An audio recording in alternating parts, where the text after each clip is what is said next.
Welcome home. We are WNST, AM 1570, Towson, Baltimore. We are Baltimore positive. I have the Magic 8 Ball Maryland Lottery tickets that I will be giving out on this site at Fadley's on March the 6th. It's not baseball season yet, but we're getting really, really close. We're going to be talking a lot of baseball in this segment. We are going to be at Fadley's on various days, beginning on April the 2nd. We're also going to be at Coco's on April 30th doing a big thing. Luke, I got to ask you this. A little plug for Coco's here while I'm wearing a Fadley shirt and talking about things. But if I say to you, I had a crab melt at a diner, a place, I mean, your family was from Essex and whatnot. Have you ever had a crab melt in the way that maybe you've ordered a tuna melt or a patty melt, which would be more like a hamburger, Salisbury steak? It's more like dineries, a melt. Yeah, If I say crab melt, does that mean anything to you? I've done it before. I'm trying to think where I had one. It was good, but I can't remember exactly where I had one. But yes, I've had one before. Well, I made the guys at Costas make them for me a couple years ago because we got into this. But I have learned that Coco's, where you carry out the crab cake on the way and you can take it home, and you can do that at Faley's. Any of our Hmm. people who support us, we love them all. Go eat them all. Don't ask me which one's the best. Go eat them all, and you'll find out. They're all friggin' great and they're all different. And you'll know why I can't say, well, this is better. Just get them all. So the Coco's crab cake specifically is gigantic. Everybody knows that. I bring it home. It's a big softball. And I have been, and I told Marcelo this, putting the crab melt together from Burke's, which was my favorite. It's where we drank beer when I was too young. All the sports writers gathered at the News American, at the Sun. It's where I cried to Jack Gibbons when I left the Sun and went out on my own. It's where Stedman, it's where my goodbye party was. It's where Rasig brought down the art. We had crab melts, onion rings, and this is before Mick Ultra went Ultra. It was just proper Michelob Light, and it was in a frosted goblet, one of those ones you look through. And they used to do comedy upstairs with Mickey Coachella and whatnot. But Burke's was legendary, and they had a crab melt, and we're bringing it back to life one night only. She might do it two nights. She does a burger night over there on Tuesday, and her burger was a chicken thing last week, and I'm like, that ain't a burger. If you can do that, we can do a crab melt. So on April the 30th, which is the 48th anniversary of Bruno Sammartino losing the Worldwide Wrestling Federation Championship, and Superstar cheated. We all know that. The video evidence speaks for itself. That on April the 30th, the Yankees play the Orioles at Camden Yards. You won't be there. You might come by early in the show, but you're going to be at the game because the Yankees are in town, and we're going to have a proper crab melt night that night. I'll make sure you get one at lunch, but they're going to make proper crab melt, which is your English muffin, your crab meat, imperial, however you do it, but you don't do any of that crab paste.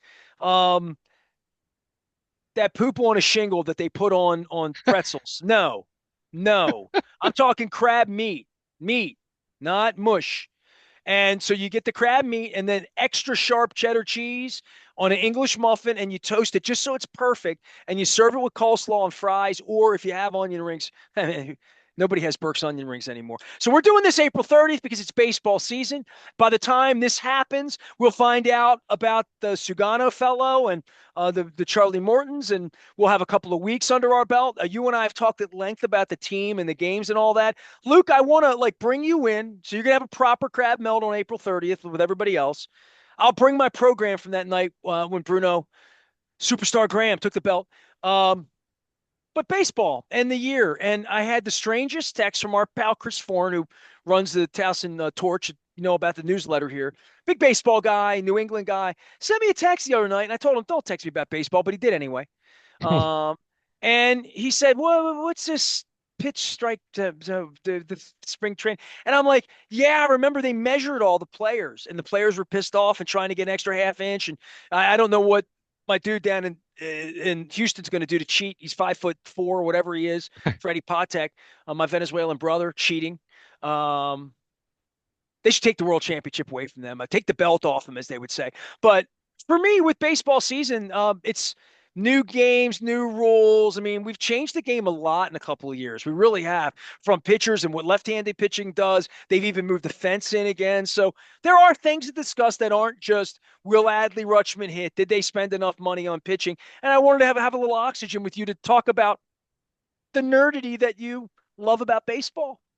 Yeah, I mean, this is just a spring training thing, just to be clear, but baseball testing out the automated ball strike challenge system during spring training games. It's not in every single ballpark, but I think I saw the breakdown in terms of the number of ballparks it's in Florida and Arizona. I think it equated to there would be, roughly 60% of spring training games that are going to be testing this out. And I think we certainly shouldn't be surprised. We know the technology has been trending this way. We know that it's been used in minor league baseball, at least somewhat, and we're going to see how this goes. Over the weekend, as the Orioles, they played at Ed Smith Stadium on Saturday. That is not one of the ballparks that has the the Hawkeye system, I guess it is. It's the same thing they use in tennis. This is technology that will bring the strike zone into a very clear focus in terms of a Can it bring a challenge system. football into a first down focus, you think? Yeah, yeah, exactly. Putting a Mm. chip in the ball and the spot and all that. But this is the next step. I don't know if it necessarily means we'll definitely see it next year, but we're going in this direction. It's an ABS system. There are challenges in these spring training games where the technology is at the ballpark. Each team gets two challenges. The system is unique in the way that this is not like the NFL where the head coach throws the red challenge flag. There are three individuals who can challenge the pitcher, the catcher, or the hitter at the plate. It cannot be from a coach in the dugout or anyone else on the field. They challenge. It must be immediate after the umpire's ball or strike call. The player taps their cap or their helmet to alert the umpire they want to challenge it. If they do, the Hawkeye system, you see it, it comes up on the scoreboard at the ballpark. Basically gives the middle finger to the home plate umpire, basically. Kinda, or or or the flip side of it is the home plate umpire can kind of say, "See, I told you, I Get was back in the right." box. Yes, and I saw that, and I watched some All the spring stuff we training. heard in Little League. Yeah, I mean, I watched what was it? It was I think it was the Dodgers and the Cubs on Thursday or Friday. Because remember, they're playing, they're playing an international series, so they started a little bit early. But I actually saw the first few challenges I saw, the umpire was right. So it will either validate the umpire or make the umpire look bad. But the point with this is it's a challenge system. It's a limited scope.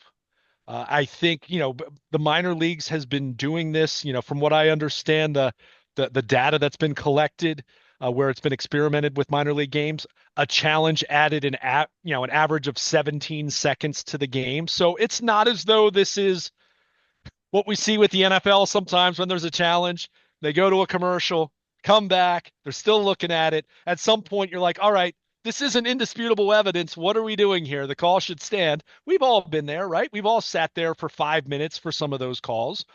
So this is a very expedited process. And, it's a step towards what I assume at some point, whether it's next year, 2 years from now, 5 years from now, the next CBA with the umpires union, in terms of eventually having a fully automated system. But this is at least the first step in the process of having more accountability. And again, it will either, to your point, either be a middle finger to the umpires, or it will be validation that, hey, maybe these guys aren't quite as bad as we say they are all the time. Or it'll be a case of, hey, the umpire's having an off night. Maybe it's a day game and the lighting is, it's a tough sun game, tough sky game. There's a glare, whatever. But it is an effort to get the calls right. If it can be done in a way that is not going to fundamentally change the game in terms of slowing things down, really dragging from a pace standpoint, in the same way that when the pitch timer was introduced a couple years ago. I think plenty of old school fans had concerns about what that would look like. I think it's been overwhelmingly positive in terms of shaving so much of that dead air time away from the game, right?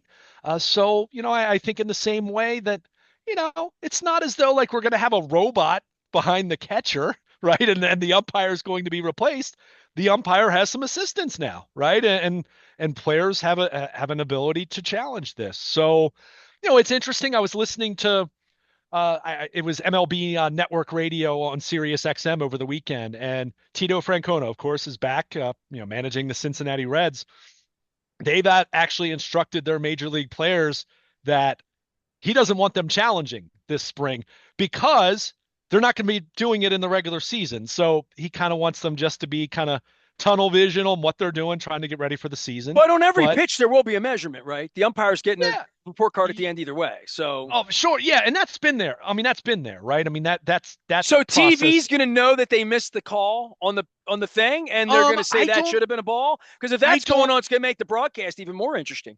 Well, I mean, Because we've this is seen them. coming, right? They're not doing this to fart around. They're doing this to install it in the Yeah, same to way they me, it's did going to pitch be clock and everything else. what exactly is it going to look like? I mean, the reality is K Zone has been part of broadcast for years now, right? We've seen the box on, whether that isn't the official Hawkeye system that they're going to be using for these challenges, but it's, it's along the same lines, right? And, you made you brought one of the more Well, interesting people are points. betting on this, dude. I'm just saying. Oh, of You know what I course. mean? Like it's Well, if you bet on spring training baseball, you're just insane. But in terms of where we're going long term in the big picture, yes, of course. But I think one of the more interesting elements of this system, and you alluded to it, is the big question with an automated strike zone has always been, how do you prevent players from gaming the system? This a strike zone is not like a football field or it's not like the 90 feet in between the bases, right? well, do A what I strike used to do, zone. squat, right? Squat, Exactly. right? Yeah, Exactly. We can yeah. all remember Ricky Henderson hitting from a deep crouch. Mickey Jeff Rivers was Bagwell. 5 feet tall when he bent over. Trust Right. me, he And then was. and then you had your other guys like a Richie Sexton, who that guy was a monster and stood up relatively straight, and his strike zone was huge. So what they have decided to do is, and you alluded to it, they have measured these players in terms of just their height, right? Their height, standing up straight, and they've based it off of that. So that okay, you can try to you can try to Get the think you're right going to get, shoes. you can try to right, you can try to game the system if you think you're going to do that, but they've measured you Grow based. longer hair. Yeah, yeah. So and that was always one of the questions here, because Cal Ripken, we all fondly remember Cal would sometimes go through two or three batting stances in a single game. I mean, that's In an at just how bat. Cal was. Right, exactly. So there's always been that question, but that is how they, at least in the here and now, as they're doing this on a trial basis, that is how they are accounting for that. So, I think it's going to be interesting to see how it plays out. I don't think we're necessarily going to have any definitive conclusion to draw from the end of spring training, but as is the case with any time you're going to implement a change, you need to collect data, and this is going to give them a bunch of data points to go off of to then ponder, okay, what's the next step? Will it be to introduce this system next year? Will it be, hey, we have to table it because this system still is not ready for prime time yet? Because we still ran into a lot of problems. Because part of this is always, as much as people have talked about the human element, and I almost feel like that has a negative connotation at this point in time. However, we all have been at a baseball game when it's 15-1 in the ninth inning, right?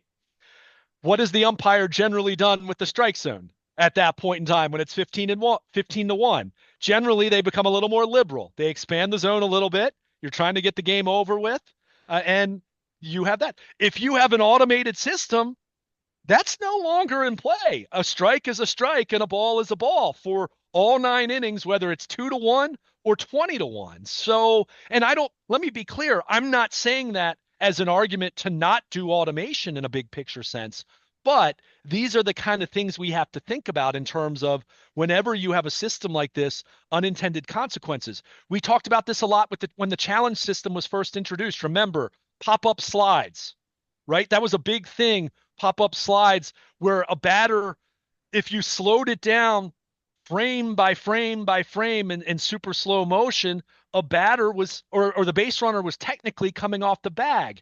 In the spirit of the rule of Major League Baseball, or Little League Baseball for that matter, you weren't coming off the bag, But when you have technology now that is looking at these things and slowing it down frame by frame, you might have some unintended consequences. We talked about this with the neighborhood rule on double plays at second base, where that's something that's been in place to basically keep infielders safe, right? To basically avoid these collisions.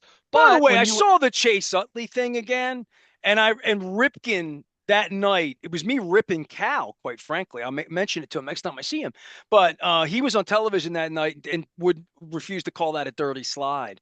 And I'm thinking to myself, like, that was one of the dirtiest things I've ever seen in baseball. Like, I just thought it was absolutely for Chase Utley, whatever. My friend's dog's name's Chase. Um, and I'm not a Philly hater in any way. I just like right, that's one of those plays that I look back. My dad talked about the Ray Fosse play he at was with home the plate with Dodgers Pete then, though, Rich. wasn't he, when that happened? I Yeah, think. but I'm thinking of him to Yeah. Philly. Yeah, but Sure, sure. I'm just No, saying, no, like, go ahead. as far as a play goes, of Yeah. all of the Well, crazy things that have had in baseball, from the Juan Marichal and guys throwing yeah. bats and Roseboro and crazy stuff that have happened in games and fights and brawls and you know Pedro Martinez punching Don Zimmer and just crazy stuff that's ever happened. I put that on a player safety level and things that happen at home plate, right? Home plate, Right. second base, taking out players, breaking legs in the middle of games. I've never. I felt like baseball should have more sportsmanship than that, and I've often pled. And the meatheads I talk about with the cheese and the head hunting and retaliation and the Messina fight and Hasselman. And I mean, I have so much history with baseball and all of that. Anything that makes it more on the up and makes it more less of that and more of play the game, play the game. Don't bullshit me later on when you slid in the center field, broke a guy's leg. I understood. I'm not saying I like that stuff, but you go back and look in the 70s. I mean, the Yankees and the Royals had something very similar to that happen in Oh the my middle of a God, the playoff Greg game. Nettles thing at third. I Right, mean, exactly. all So, these fights, so all the Lou and so Pinellas, much of this is just evolution, right? And we've talked about this with the Ravens. Go look at highlights of the 2000 Ravens defense and how many of those plays would be penalized in 2025, right? I mean, Flacco so said the same thing. When so Flacco came there's on this month, he's like, the game has changed. He's like, Oh, it's just July. yeah. I mean, even from like the beginning of his career, that was 2008, 2000, He mentioned 2008 through Palomalo and 2012. Reed. He did, yeah. Right. Yeah. So there's some of that, but a lot of this is just, the game is evolving. Yeah, those elements are safety elements, but what I was talking about, even just with challenges and replay, and now talking about automation for balls and strikes, it's evolving. And look, there are ways that that's great, and as I said, there can also be unintended consequences in the way that we saw some of that with, a guy technically coming off the bag on a pop-up slide, even though the history and the spirit of baseball for 150 years would say, no, he didn't come off the bag. What are you talking about? Right? So there are always those things to consider when you're trying to figure all of this out. And that doesn't mean you don't do it. Let's be clear. But you do have to ponder. And that's why, will we ever see full blown automation where the umpire basically just becomes someone that stands back there and has a beep go off in their earpiece, or maybe they have, an element of a virtual reality, eye eyepiece that they wear, even that will show, hey, that was a strike. Put up your finger, it's a strike. Hey, it was a ball. You just and you would still have the same aesthetics, but they have a system that's helping them call it. So, it's going to be interesting to see how it plays out. As I said, some teams are into doing it and other teams are going to shy away. I mean, I watched the Orioles Phillies game on Sunday. That was on NBC Sports Philly. MLB Network picked up that game. Sam Basayo, the Orioles prospect catcher who's in the minors and has some exposure to this, he was right on it. There was a pitch that was a strike. He framed it well. It absolutely was a strike. He tapped his helmet. The Hawkeye system came up on the video board and it was overturned. It was a strike rather than a ball. So sometimes it's as clear cut as that, and other times it's going to be, And the young guys are going to have a vibe. But how many times a game can they do that? they're for right now for what it is two, and you have two incorrect challenges, right? So basically, if you keep getting it correct, a team only loses its challenge if the How long umpire's did it call is take them to confirmed. adjudicate that? Which 3 seconds? seconds. It's quick. Maybe not 3 seconds, but So, to me, you're probably going to get two or three an inning when this is uh, done. I don't 10 know if years it'll from be now, that 10 years much. from now. Oh, 10 years. Well, and that's where we kind of go. to me, that's where we look at this and say, what do we really want to accomplish here?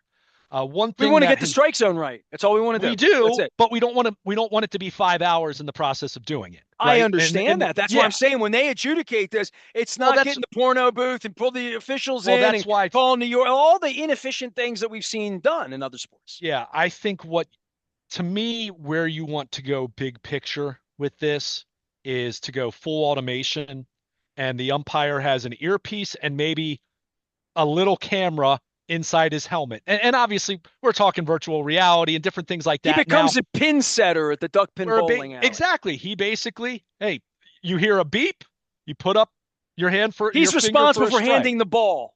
Right. And they would still, the umpire would still make calls at home plate. He would still listen for foul tips, all those different things that replay would assist, but he would still make calls. But balls and strikes, the other thing, he still needs to have an ability to do it because if the system goes down, you still have to call balls and strikes. So there's always that element. So this is never, I think What when else in people, the game could they not? I'm just trying to think. Infield fly rule, balks. I mean, you have to How many of interpret these things rules. are in? Yeah, like to your point, fair or Yeah. foul. I mean, a lot of this is way more cut and dried for two men here who spent most of their lives, especially me being a little older than you, in and around baseball and thinking baseball. There's never been a point in my life where I haven't thought about baseball, Yeah. thinking about it a different way without umpires. And as my dad would say, "What good are you guys anyway?" They Right? would So still be there. I mean, and I think a lot of people have this, and I don't want to be paint with too broad a stroke here, but what the human element, I think there's a fear to the game looking different, right? And the idea that if we would say literally robo umps, like you don't want a literal robot behind the catcher.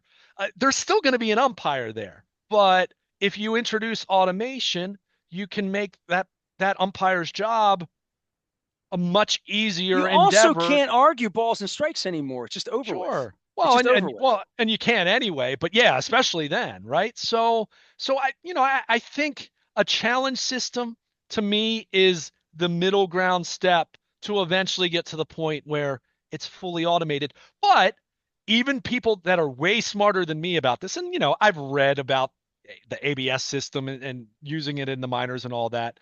It's still not a perfect system. Let's be clear. There's still elements to this that like we said, how do you handle batting stances? Is it the front of the plate? Is it how does it just have to clip the corner? Like all of those things in terms of automation and technology.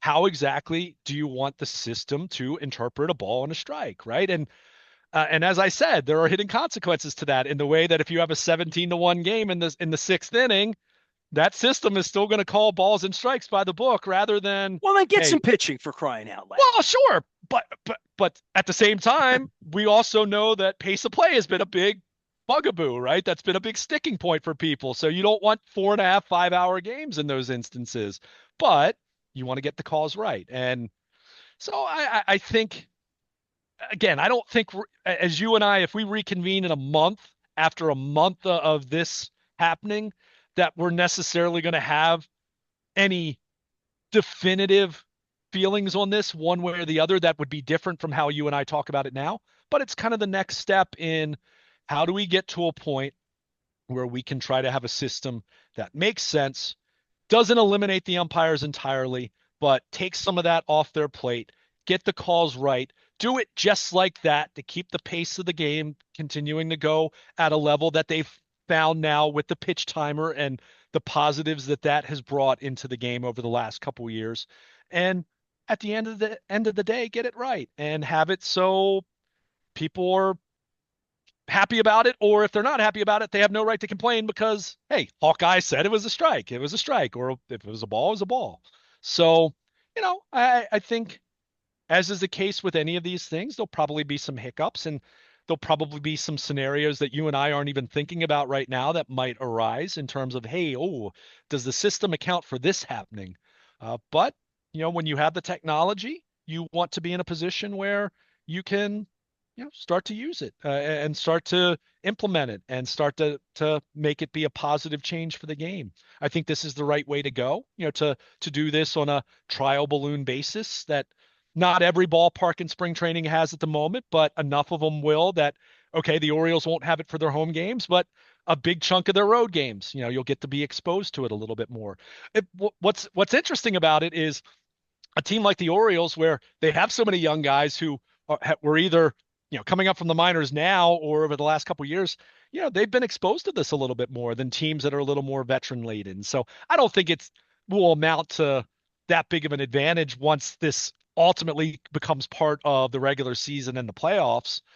But it's an interesting wrinkle to throw in there. Like I said, Sam Basayo, he did it against the Phillies on Sunday. It's a pretty clear cut strike that the umpire missed. It happens. Tapped on his helmet. The Hawkeye system came up. They saw that it was a strike. They changed the call. They moved on. It was very, very quick.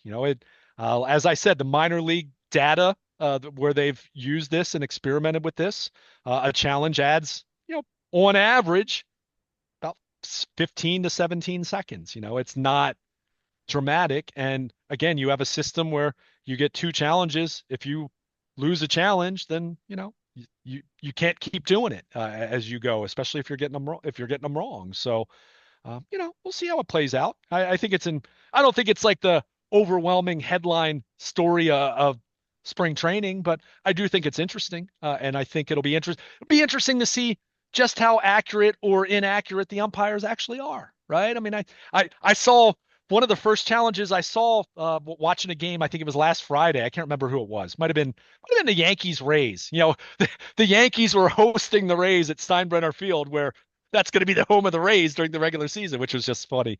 But there Hey, was a I tried challenge. to take you down there next week for spring training. You Yeah, didn't want to hear anything. I got it. there was a Tampering there, period and all that. I know. there was a challenge I saw. I was just like, "What the heck was that? That's not even close to a strike." So, the catcher was clueless on it, to the point where his own manager was laughing at him. I actually don't think it was that game. But point was, it was one of these games where someone challenged one that had no business challenging one. And if you talk about real games, if this eventually becomes part of the regular season, let alone the playoffs, and you have a challenge system rather than full automation, then you need to be deliberate about it. In the same way that we all talk about, John Harbaugh shouldn't challenge uh, something that amounts to 4 or 5 yards 5 minutes into the game because the juice isn't worth the squeeze of using a challenge, right? That's where you do need to be a little more tactical about it. But in the meantime, with spring training, these teams are going to try it out. Players are going to test it out and kind of see what we come to. And either it could either be embarrassing for the umpires, or it could be, hey, maybe we've been a little too hard on these guys. So, which I think the truth is probably somewhere in between. So it'll be interesting to see how it plays out. But it's not necessarily going to be a major story. And as I said, it's not every single ballpark in the minor or in the spring training, because not all these parks they've implemented it where they play minor league baseball, right? So the Orioles, just their Florida Coast team or whatever, they don't have the Hawkeye system at Ed Smith just yet. Luke Jones is here. He it will be there, and we're going to be watching all sorts of things: trades, free agency for the NFL, all of that. If you're on the WNST tech service, Orioles do anything, somebody gets hurt, weird stuff happens, we'll be the first ones to let you know. He and I have been talking at length about things on the field. This segment has been more about the umpiring and more about where the future of the game is, which where I would bring this to you and say, you love your father. My dad's birthday's coming up next week, March 5th, and I always honor him on that day. And my dad's been gone since 92. Now, you lost your pop in '04, correct? Yes. Oh, four. So, I 20, mean, we're talking 20 years ago. 21 years for you. We're talking 30 whatever years for, my dad. And I think about baseball being like glacially slow to change anything, where if your father came back, other than the Washington Nationals, and there wouldn't, you know what I mean? The A's, I guess, finally, the Yeah. franchises would be the same. He would say, what's going on with the pitching and, five-man rotations and stuff. My dad would have a whole different look from earlier even than that. But my dad dying in 92 and your dad dying in '04, the game hadn't changed a whole lot during that dozen period, other than maybe the Miami Marlins and a couple of teams coming in. But I think about the game 10 years ago where you and I were slogging through Manny Machado and Dan Duquette and all of that, and just thinking about everything they've done pretty quickly by baseball standards, move things around. quicker than Lou Piniella could get facial hair taken out of the Yankees clubhouse, as an example of things that are absurd and ridiculous that are still like a part of all of this. The strike zone, gambling, um, left-handed pitching, pitch clock.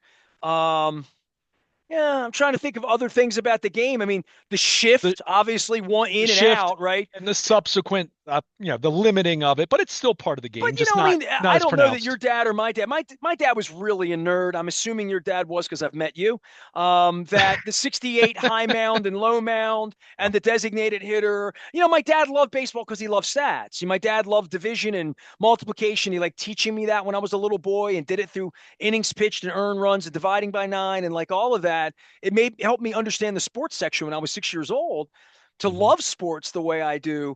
But like all of the statistical side of this led to shifting, led to the nerdification, and really the Thorn and the Elias Sports Bureaus and then sabermetrics and everything that became the nerdity of you 25 years ago when you were a kid and people we've met on analytics. That's a word that became a baseball word, analytics. Hmm. That's a sort of a stock market kind of word that moved its way into Moneyball. We're on to the next thing. And the next thing to me is the pitch clock kind of felt like it happened quickly if you're a major league fan. For a lot of the kids, they've been playing with it. If you went to Bowie, you went to Salisbury, you saw some of that coming, and you're a baseball fan who's done all of that. This moving the baseball technology, the strike zone, you said it's like tennis. I don't watch a lot of tennis anymore. I mean, I just don't. I know that they have such a thing, and there's no sports center for me to get tennis results. You don't even have a sports center in your house. So shame on you for wanting your ESPN. But I mean, these other sports have taken the technology in different ways where baseball's been slow to act in some things, quick to shift when a bunch of nerds figured out how to do that, and then it screwed the game up. And then they have to sell the game and figure the game out. I mean, even here, they put scientists in here to run around with John Angelos and spend real taxpayer dollars to move the fence out. And now they're moving the fence back in. And that's just one little, it's not little, it's big. It's a big thing. It costs money. But they're all trying to game things based on the math, based on what my dad loved about it, what your dad loved about it, what nerds you out about it. And the strike zone's the beginning and the end of everything.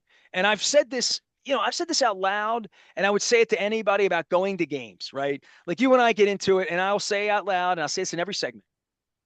You have a press pass, I don't. If they give me one, I'll come back. If they don't, then am I going to spend money tonight or is somebody going to treat me? And because I just don't give money to people that are denying my existence and what I do. I mean, it's kind of like, African Americans saying they're not going to eat in places where they don't feel like they could work, which is as old as me back to the 60s, right? So, but the baseball side of getting people there and keeping them there and keeping them interested in the home team, the hot dogs, the girls, the mascot, what all of that. When I go to a baseball game in any stadium, anywhere, and it took me till I was an adult. And I'm talking about sitting in the press box at Memorial Stadium as a young man, sitting in left field all of my childhood in the bleachers in section 10 and 11 in left field. All of my childhood. Watching baseball on television where you can see the strike zone a little bit. And then they put the boxes up and like we're all guessing and Palmer's bitching. I'm talking home team sports 30 years ago, right?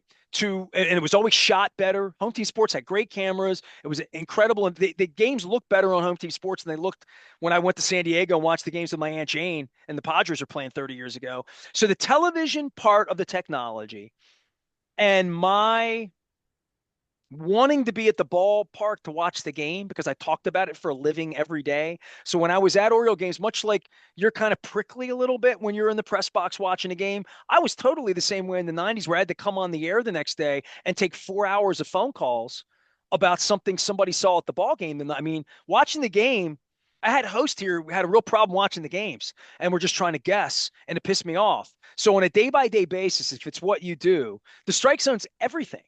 And every nerd and even some weird people about baseball, like my buddy Tom Cap, all he would talk about is who's umpiring tonight. And that's what pitchers would talk about. Mark Hmm. Messina, I'll have him on later this week. His brother always wanted who's calling strikes, the high ball, low ball, but from a fan's perspective who goes to Camden Yards to watch games And this speaks to Free the Birds. The seats I loved the best in the stadium in Camden Yards were always the upper deck, the Section 388 seats, the seats that we did Free the Birds in. That's where I went and I took Wild Bill back in the aughts. And it wasn't some gimmick or nasty Nestor. It wasn't any of that. I could see the strike zone from there. When I'm down third base or first base, I can't see the strike zone. I'm just booing and yelling and pissing and moaning. And I mean, I was down on the dugout in the Curio seats for that Yankees game last year, and I'm 20 feet from strike zone, but I can't see the strike zone because I'm seeing it from the third base dugout. And I don't have the eye all day the way Don Zimmer would be watching it for 40 years and know whether it was inside or outside, even based on how the guy in the left-hand side of the bat. I don't know how you see the strike zone when the guy's ass is in Mm-hmm. your way from either side. So, I mean, I'm getting technical now. We want to nerd out. We're not going to do this in the middle of the season. But, like, to me, if I can't see the strike zone, I'm not at the game. And if I'm at the game and I can't see the strike zone, I'm looking at the television to try to figure out or watching the replay. And we all know the replays are baked. They're only going to put things on the screen that are going to make us yell and scream. And umpires getting thrown out of games and Earl Weaver and ripping up the book and like all of that theatrics that goes on in my country where my people are from. This is the Hispanics, the whistling and yelling at the umpires and throwing peanuts and like all the stuff that goes on about umpiring. Blame it on the umpires. Umpires, you're here for one to reason to Mm-hmm. right? I mean, all of that, right? I think about it in my own way that I need to see the strike zone, be the strike zone, know the strike zone in order to see the game. And everybody I've ever known, from every pitcher and every Mark Messina, every nerd like Tom Cap, like me or my dad or whatever, the strike zone's the game. It Yeah. defines the game and how the umpire would call it. And I mean, I saw the Angel Hernandez. Who was the Chicago celebrity that got up and pissed on him drunk, sang the national anthem? I don't know, one of the Chicago celebrities was pooping on Angel Hernandez and he took the man, stared at him and all that. And I'm thinking, man, all the angst about umpiring, this strike zone thing is a real technological thing that's going to happen. The way the 3-point shot happened, and my dad had to figure it out, and the way your dad had to figure out interleague play before he died, and the way that your nieces are going to have to figure out a world where left-handed specialists like Kevin Hickey don't exist anymore. So the evolution to me is the strike zone, and this thing we're talking about it's a BFD. It is. It's funny. Sorry about that, but I'm a No, nerd. no. I'm more of What's a nerd than you funny think I am. is you mentioning all that actually makes me pose the question, do we really want to eliminate all that? In the Hmm. same, I mean, look, and I'm being a little facetious in saying Once that. they had wrestling come on the up and up and they stopped fixing it, it changed everything about wrestling, didn't it? Yeah, when you know it, when kayfabe isn't kayfabe anymore, kayfabe is not real. It's just I've made this comment tongue in cheek, People are but there's gambling on probably this. I want to continue to bring this up because everything we do with the Maryland I lottery and everything that happens in Vegas is regulated, regulated, regulated. sure. You're now settling bets with humans, which is still to me, I go back to this whole at the heart of it, getting the call right is their obligation. It's not a rumor. It's not like this NFL investigation of Justin Tucker where what can we scrub? What can we make go away? What do we know? Let's figure out what we know so we can lawyer up. Like literally, it's the game. It's calling the game, and it was so important that the umpires get whistled at or whatever, and it settles the bets. And I'm just saying out loud from a regulatory, grown-up place of this, far beyond sports or Peter Angelos or anything I would feel about baseball positively or negatively. Getting the call right has to be their obligation, their full obligation. Yes and no, because it's what I've said about replay in the NFL. Okay, if you really wanted to, you could review every single play and you'd be there 7 hours, right? Yes, it's getting the call right, and I agree with you. But a lot of what you just laid out there, isn't that also part of the fabric of being a sports fan? Is complaining about the officiating. You I'm fo you still follow pissed about Jeffrey Mayer. you follow social media. I mean, I would think something, and I don't mean this about just Ravens fans. I mean NFL fans in general. I think the pastime at times is almost more about complaining about the officiating than what your own team does. So look, and again, like I said, I say it a little bit tongue in cheek, but you know, I can remember being 7 years old and, the old expression, which obviously wasn't meant to be a literal threat, the old expression, kill the umpire, right? When they missed the call. If everything becomes automated, yeah, you don't have anything to complain about on that front anymore, right? Part of being a sports fan, and I find this to be so much of what I see on social media in 2025. And I'm not just trying to bang on social media, but it's what's recorded, right?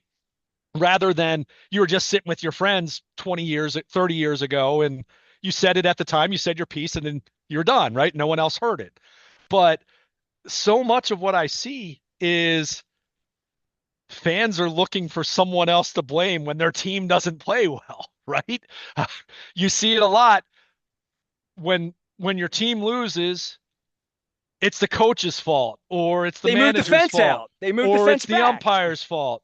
When your team wins, the players tend to get the credit, and maybe the coach doesn't get as much credit. Doesn't get the blame, and he doesn't get the credit either when they win. So, I guess long story short, and it's just funny because this was just what came to mind as you were kind of waxing poetics and nostalgic about the strike zone and umpires. And to your point, whether you're talking about players and team scouting report on whoever was behind the plate that night, or just fans being at the game or being at the bar, that that culture of questioning the call, whether you thought you were completely hosed or whether it's, oh, that's a borderline call. I don't know about that one. That all that going away, you know, I think people will miss it more than they think, actually. In the same way that, think about it. What have we seen virtually disappear because of the replay system in Major League Baseball?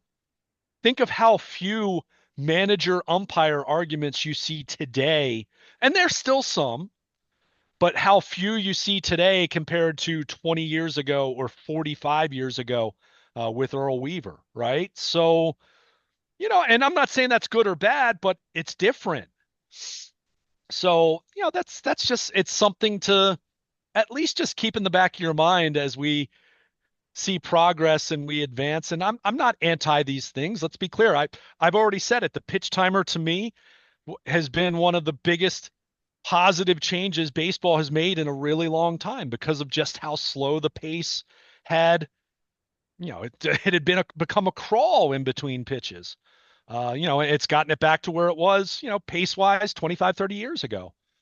So, I'm not anti that, but again, there are hidden unintended consequences with whenever you implement changes like this. And yeah, some of that might just be, oh, well, this umpire has, he's got a strike zone that favors the pitchers, or this guy's a very hitter. This guy has a really liberal up in the zone. You can get a couple inches above the belt, which a lot of umpires aren't that way. Or this is a guy that you can kind of throw it at the top of the shin and he's going to give you the call, So that will all go away, if once we go fully automated, which I'm not saying is bad, but it will be different. It'll be different in how we consume the game. And, that's just something to keep in mind. The umpires will much more become kind of inconsequential then, right? I mean, we can all remember Ken Kaiser or Cowboy Joe West or Angel Hernandez specifically as a lousy umpire here recently. Or we can all remember really good umpires over the years. Nestor Shylock. So, they will all they'll kind of just fade into the background. And that's not to say, no one's coming to watch the umpire. Let me be very clear. That's why we all hate when an umpire has rabbit ears and throws someone out from the dugout who said something that not even the cameras picked up on. But it'll be a change. It will change the game. It'll change the way that we consume and talk about it in game.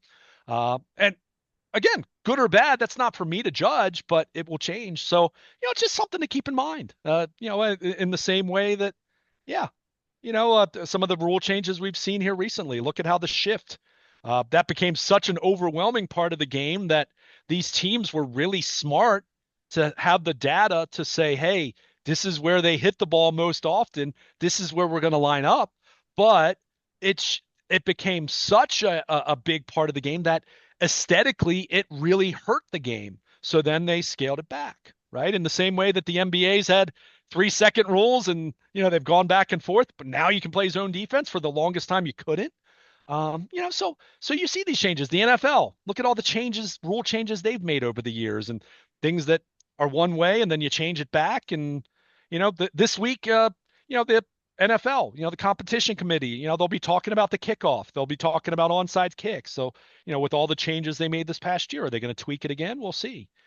So it is part of it though. And to your point, with gambling being something that used to be more of a taboo on the peripheral kind of thing. And now that is not that, when every other commercial is for a sports book of some sort, then yeah, these things come into sharper focus and will be scrutinized much more. But, I'm not anti-automation, but Where it have you will gone, change. Nestor Shylock, is what I Yeah, need to it say will right change now. how we consume the game and how we talk about the game, even if it's just when you're sitting with your buddy at the bar, and you used to complain about the umpire strike zone, and now it'll just be, well, what are you Dude, going to here do? is Get mad something. at Hawkeye? If your dad came back and my dad, they both could agree about Nestor Shylock.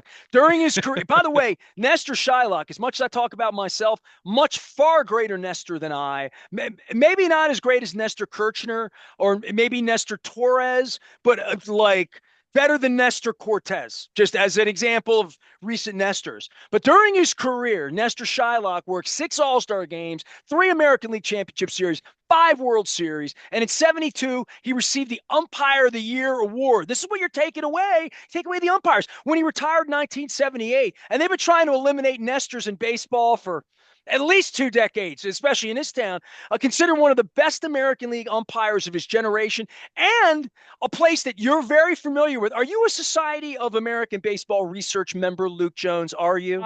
I am not. I should be, because of how big of a nerd I am, as you've said, but I am not. It says right here, Shylock was highly respected by managers. And I remember Earl Weaver always speaking highly of Nestor Shylock, even in my presence, because my name was Nestor and we talked about it. And yes, I did meet Nestor Shylock at Our Lady of Fatima.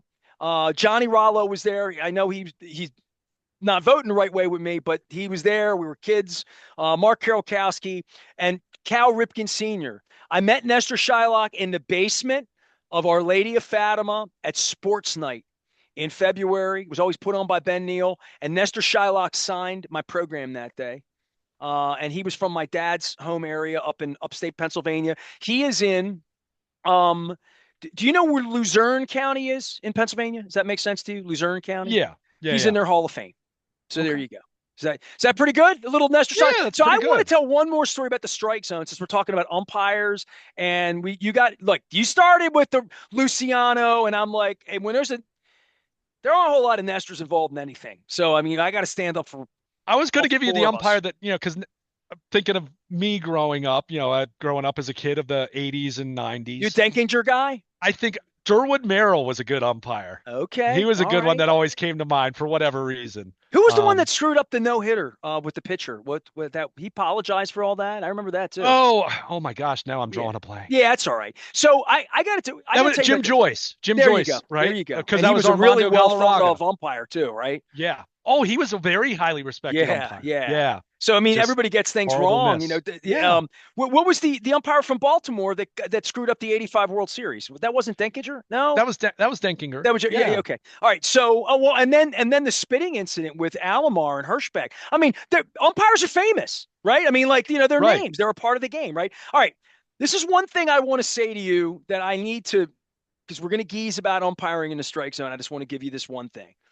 Um, I grew up Memorial Stadium, taking the bus out, the whole deal in the '70s, and I always sat in left field. And on those big games when the Yankees and Red Sox would come in '79, the general admission were reserved general admission, which is an oxymoron, right? But you could sit out in section 16, and I did.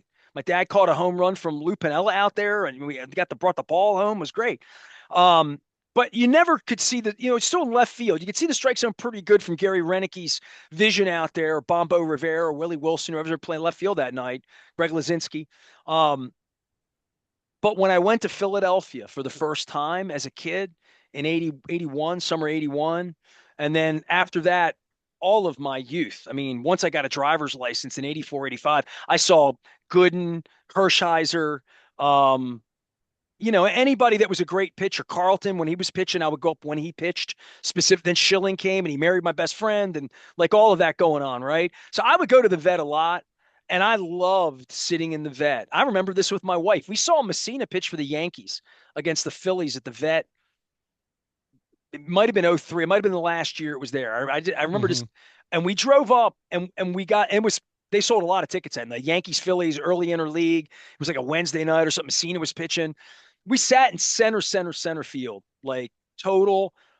At the vet, you could walk behind center field. You could walk behind Gary Maddox, like literally, and walk around the bowl in the 80s. And those seats out in center field, now they were always in the black tent because of the strike zone and jack wagons, and the pitchers and the catchers need to see the strike zone. But in the vet, you could sit even higher up in center field, still the best seat. Now, you could say Camden Yards where the bar is out, where it is, but there is something about seeing the strike zone from that center field vantage point that the vet offered that made me love going up there and watching a game. Even if Kurt left me tickets behind home plate, Tony Gwynn was playing or whatever, I would take my son out to center field when he was little, and we would watch the game from center field because I just like seeing the strike zone.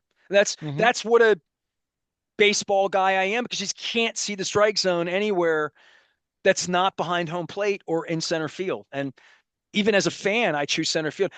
Seattle had the new stadium in Seattle and Safeco has a really good center field vantage point. When I went out there for my tour 10 years ago, I watched most of the game in center field because it was so nice.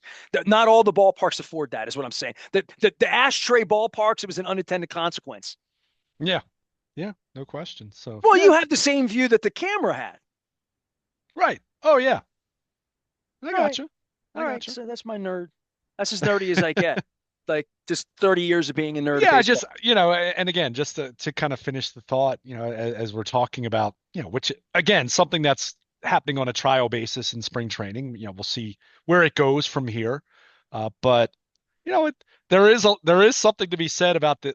Not that I am anti getting the calls right, because I want to see them get the calls right. I think everyone does.